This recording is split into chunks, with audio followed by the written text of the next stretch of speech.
Dans cette vidéo, on va voir que la dérivée est la limite du taux d'accroissement. Commençons par définir la notion barbare de taux d'accroissement. Soit f est une fonction réelle de R dans R. L'accroissement de f entre A et B est f de B moins f de A, puisqu'entre A et B, f est passé de f de A à f de B. F aura donc augmenté d'une quantité f de B moins f de A. Le taux d'accroissement consiste à diviser l'accroissement par la distance b moins a le long de laquelle a eu lieu cet accroissement. Eh bien, la dérivée de f en un point x est la limite du taux d'accroissement lorsque b et a se rapprochent indéfiniment de x. Autrement dit, dans la mesure où les objets sont bien définis, on a f' de x qui est égal à la limite quand a et b se rapprochent de x de f de b moins f de a divisé par b moins a.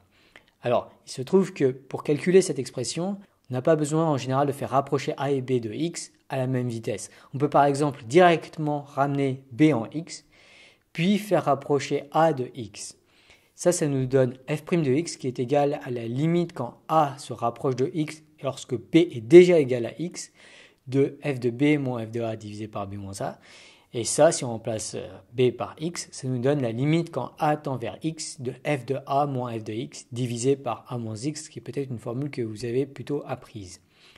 Enfin, parce que ça simplifie souvent les calculs, on aime souvent poser a est égal à x plus h, ce qui revient à dire que a est égal à x plus une petite déviation h. Au lieu de s'intéresser au cas où a tend vers x, de façon équivalente, on peut vouloir s'intéresser au cas où la déviation h devient quasi nulle. Ça nous donne la formule f' de x est égal à la limite quand h tend vers 0 de x plus h.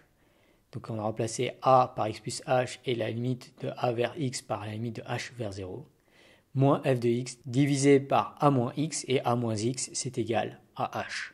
Et ça, c'est sans doute la formule que vous avez apprise sans doute par cœur, peut-être sans l'avoir vraiment comprise. Alors j'insiste une dernière fois pour ceux qui sont notamment dans le supérieur et qui doivent faire des maths rigoureuses, que pour écrire ce que je viens d'écrire, il faut absolument avoir déjà démontré que les limites en question existent. Le raisonnement que j'ai fait là est intuitif, il n'est pas rigoureux.